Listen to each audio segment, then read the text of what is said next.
everyone, Linda here. I have a Card-Spiration card for a challenge, and I don't know if this is going to work, but oh yeah, maybe it will. I went to a friend's blog. Her blog is Karen's Crafty Creations. Oh, there you can see it. And a couple weeks ago, she had this fantastic card that I thought, oh, that's my Father's Day card. And I had the set, this one right here. Isn't that cool? And it says for Dad. And I want to make it for my husband, my father-in-law, and my stepson. And this is the way the inside looks. And I think she said that she's entered it for publication. I just hope she gets it because it's just adorable. So let me show you what I did. This is my finished card. And this is the stamp set I used. It's a Raisin Boat Stamp set. And again, this is that rental set. And what I did is, I think I did it the hard way. I know Karen said she used Nestabilities to cut out the rectangles, but I took a piece of 8.5 by 5.5 and fold it in half, just like, you know, an A2 card. And then I cut out a rectangle, and then I cut one out just a little bit, you know, 4 1/4 by 5.5, and then I made the inside cut just a little bit bigger, and that's my template. And then the inside piece was 4 1/4 by 5.5. So then what I did is, I think I have one here I still need to put together. Yeah. So I used a lot of repositionable tape so that when I put the cardstock in here, and then I took my Tim Holtz ink and inked it. In fact, I think I'll show you how I did that. And I think a better way would have been to use Post-it notes than to use this cardstock. But this is really thin cardstock. This is something I got at Tuesday Morning that, you know, was a no-name. So let me show you how I did that. So I'm taking some Raisin Boat Brighton Beach White. I really, really love this with the inks and the Coke, and I'm cutting it 4 by 5 1/4. So that's a piece that'll fit inside here with just a little bit of edge to it. And then I'll take my repositionable tape and put it on the back of this. And make sure I have the right side. I like this stuff. It's really fun to use. Okay, so I got to get it just the way I want it. And then I'm going to get my inks. Tumbled glass and more mustard. I don't want to make a big mess on my pretty, this is my pretty antique napkin that I use when I take pictures and videos. See, isn't it pretty? It's linen, so it's real stiff, and I can't get that crease out, but that's okay. Alright, so then what I did is I took and I closed it. So like I said, this is my template. And I just took the blue. Well, I probably should take the yellow first because you really should start with the lighter color. I don't know if there's any shoulds. I did it both ways and I don't think it made any difference. So then I just kind of went around a little bit in the middle. No big deal. This is probably the easiest part. But see, if I had Post-its on there, it would work. I think it works better. Let me get some.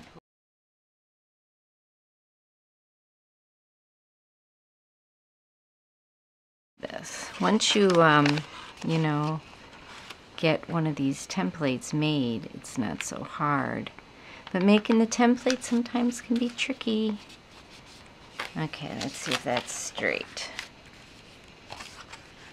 Check it out here. Now Karen, I think, had the square Nestability dies, and you know, I just saw Dynamics has some rectangle, dies, and so I might invest in this because I love this style card. I think this is really fun. Okay, so now that I have that, then I'm just going to come in with my tumbled glass and do lots of that. Fast forward it. And I'm forgetting to start on the outside, so I'm getting lines. Aren't these Post-its cute? I had these from school, I think. I'm running out of my school Post-its. I used to buy Post-its like people buy candy bars because I thought they were so much fun. I would spend tons of money on my classroom. See, now I should have left that, but I don't know. Let's see if I can peel it up to save. That has to stick. Oh, I know. No, yeah, I could do that. Hold on. I think what I'll do is I'll tape these together. And I could, I don't know, make a template. My son's always making stencils, and he uses something special. I don't know what it is for stencils, like stencil paper. I don't know what it is. I'll have to ask him, but then I could make a stencil like that. There we go. So now I have my stencil. Isn't that great? Oh, I need this. Duh. Okay, so I still need this on here. And now I won't get it lined up perfect.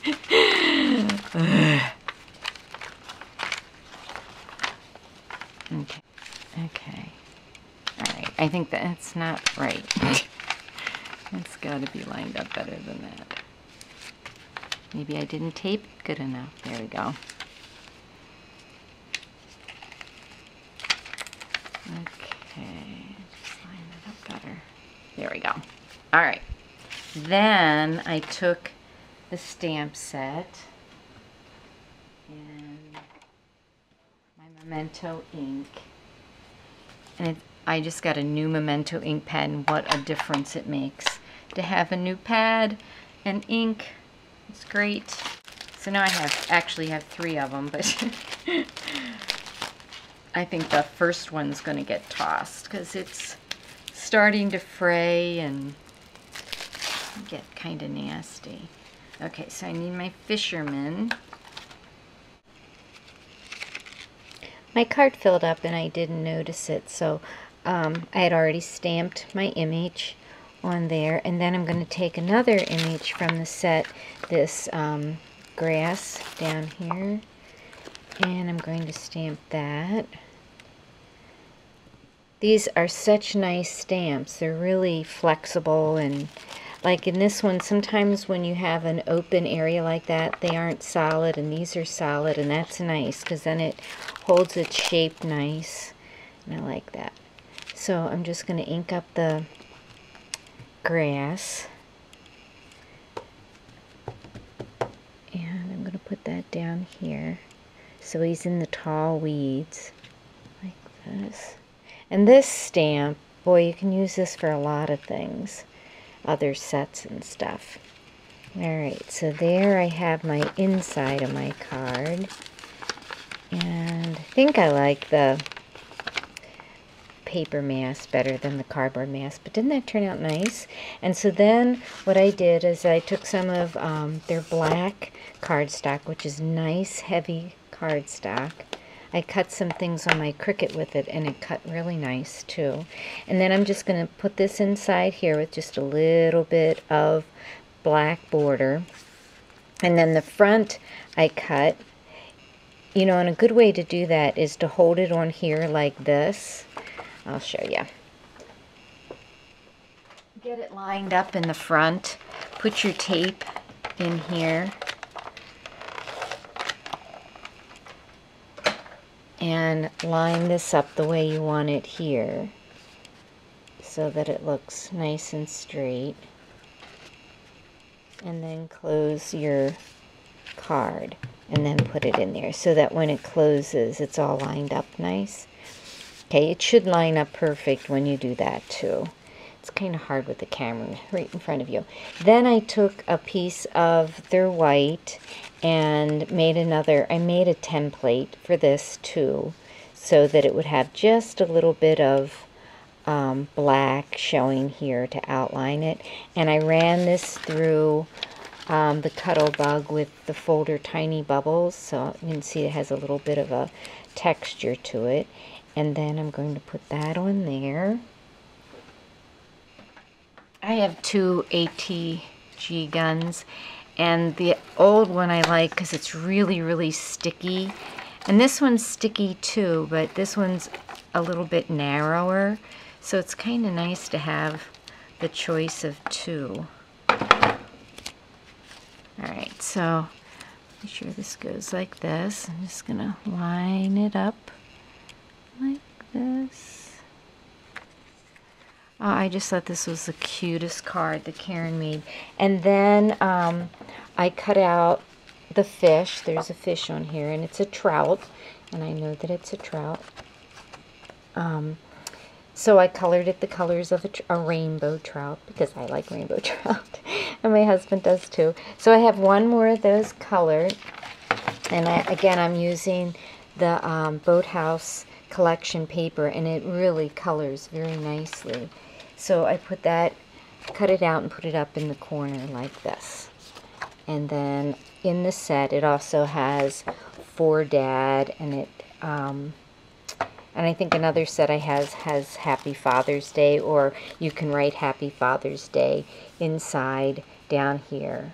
Or you could also make it so that this folds up or folds out, so that, you know, you could write a message if you wanted to. And on the inside I stamped It's Your Day, Happy Father's Day on this one.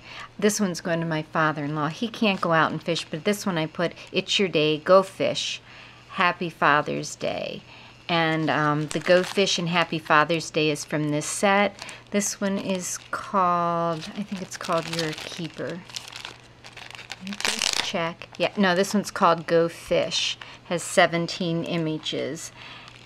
Great set. I love it. It has got a worm. It's got some fun fish. I have some cute ideas for that set. And then this one's called Time Flies. Two sets that I really, really like. Thank you, Roxy, for having the Card-Spiration challenge. Thanks to Karen, and good luck, Karen. I hope you get your card published, because it's really, really a wonderful card. And thanks for everybody for watching, and have a great week. Bye-bye.